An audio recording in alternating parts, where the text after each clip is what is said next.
Hello, welcome to season buds. நம்ம இன்னைக்கு பார்க்க போகிறது ரொம்பவே சிம்பிளான டேஸ்டான பேலியோ டயட் ரெசிபி. இதை எல்லாருமே சாப்பிட்லாம். கலோரிஸ் ஜாஸ்தி ஆகக்கூடாதுன்னு நினைக்கிறவங்க கண்டிப்பாக இந்த மாதிரி செஞ்சு சாப்பிட்டு பாருங்கள். ரொம்பவே ஹெல்த்தியான ரெசிபி. இப்போது எப்படி தேங்காய் பொரியல் செய்கிறதுன்னு பார்க்கலாம். பொரியல் செய்கிறதுக்கு நம்ம நல்ல தேங்காவாக பார்த்து சூஸ் பண்ணணும். அதாவது இளந்தேங்காவாக இருக்கணும். ரொம்ப முத்தின தேங்காவாக இருந்தால் நம்மளால் சாப்பிட்றதுக்கு கஷ்டமாக இருக்கும்.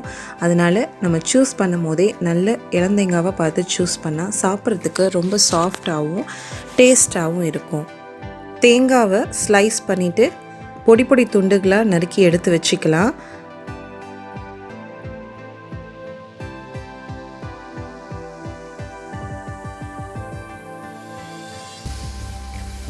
கடாயில் 2 குழிக்கரண்டி எண்ணெய் ஊற்றி எண்ணெய் நல்லா காஞ்சதும் 1 டீஸ்பூன் கடுகு சேர்த்துக்கலாம். கடுகு நல்லா பொரிஞ்சதும் 1 டீஸ்பூன் உளுத்தம்பருப்பு சேர்த்துடலாம். காரத்துக்கு ஒரு காஞ்ச மிளகா. நம்ம மிளகாய்த்தூள் சேர்க்க போகிறோம், அதனால தான் காஞ்ச மிளகா கம்மியாக சேர்த்துருக்கோம். இல்லை எனக்கு நல்லா ஸ்பைஸியாக வேணும் அப்படின்னா நம்ம 2 காஞ்ச மிளகா கூட சேர்த்துக்கலாம்.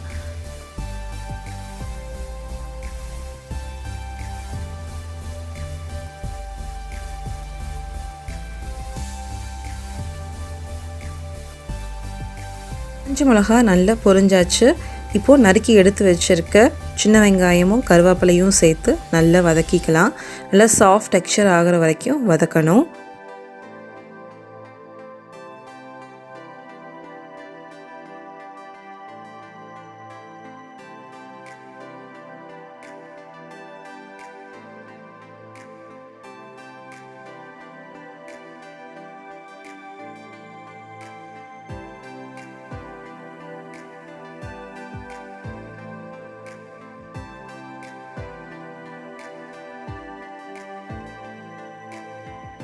இப்போது வெங்காயத்தோடையே நம்ம 1 டீஸ்பூன் மிளகாய்த்தூள், 1/2 டீஸ்பூன் சால்ட்டும் சேர்த்து நல்லா மிக்ஸ் பண்ணிக்கலாம்.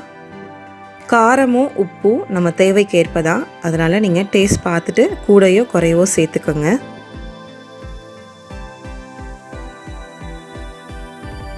தேங்காவை ரொம்ப நேரம் குக் பண்ண போகிறதில்ல, அதனால் ஃபஸ்ட்டே வெங்காயத்தோட மிளகாய்த்தூள் சேர்த்து நல்லா வதக்கிட்டு அதுக்கப்புறம் நம்ம தேங்காவை சேர்த்துக்கலாம். அப்போ தான் உங்களுக்கு பச்சை வாசனை வராது.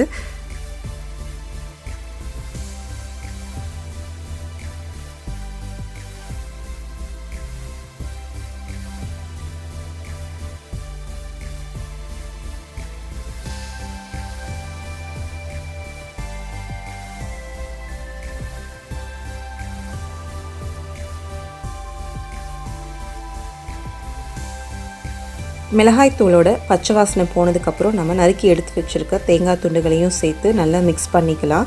5லேருந்து 10 நிமிஷம் நம்ம நல்லா மிக்ஸ் பண்ணால் போதும். தேங்காவை ரொம்ப நேரம் குக் பண்ண தேவையில்லை, அதனால தான் நம்ம ஃபஸ்ட்டே இளந்தேங்காவாக பார்த்து சூஸ் பண்ணியிருக்கோம். பேலியோவில் இருக்கவங்க கண்டிப்பாக இந்த ரெசிபி ட்ரை பண்ணி பாருங்கள். ஸ்பைஸியாக சாப்பிட்ட மாதிரி இருக்கும், அதே மாதிரி ஹெல்த்தியான டயட் ஃபாலோ பண்ண மாதிரி இருக்கும். இதை எல்லாருமே சாப்பிட்லாம். இன்றைக்கி எனக்கு கலோரி ஜாஸ்தி ஆயிடுச்சு அப்படின்னு நினைக்கிறவங்க டயட்டில் எந்த டயட்டில் இருந்தாலும் சரி, இந்த மாதிரி கொஞ்சமாக ஸ்பைசி சேர்த்து சாப்பிடும் போது உங்களுக்கு டிஃப்ரெண்ட்டாகவும் ரொம்ப ஹெல்த்தியாகவும் இருக்கும்.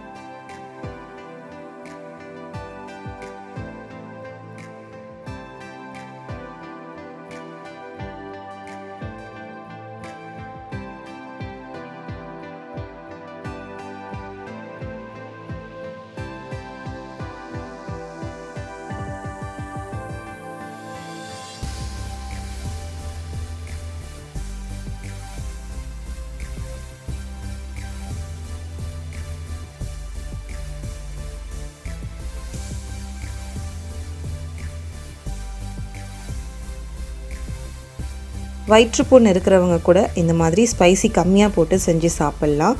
தேங்காய் வயிற்று புண்ணை ஆற்றும், அதே சமயம் லைட்டாக ஸ்பைசியாக சாப்பிட்ட மாதிரி இருக்கும். காரம் கொஞ்சம் கம்மியாக போட்டு செஞ்சு சாப்பிடுங்க, இல்லைனா அதுவும் உங்களுக்கு ப்ராப்ளம் ஆயிரும். இப்போது நல்லா மிக்ஸ் பண்ணியாச்சு. மிளகாய்த்தூளோட ரா ஸ்மெல் போயிட்டு தேங்காவோட நல்லா மிக்ஸ் ஆயாச்சு. நீங்கள் தேங்காவை சாப்பிடும் போதே தெரியும் உங்களுக்கு அதில் லைட்டாக ஸ்பைசி மிக்ஸ் ஆகிருக்கும். இந்த ஸ்டேஜில் நம்ம அடுப்பை சுவிட்ச் ஆஃப் பண்ணிடலாம். ரொம்பவே ஈஸியாக டேஸ்ட்டாக செய்யக்கூடிய தேங்காய் பொரியல். இந்த ரெசிபி உங்களுக்கு பிடிச்சிருந்ததுன்னா மறக்காமல் ஷேர் பண்ணுங்கள், கமெண்ட் பண்ணுங்கள் அண்ட் நம் சேனலை சப்ஸ்கிரைப் பண்ணுங்கள். உணவே மருந்து, மருந்தே உணவு, அதுவே நம் பாரம்பரியம். தேங்க்ஸ் ஃபார் வாட்சிங் திஸ் வீடியோ.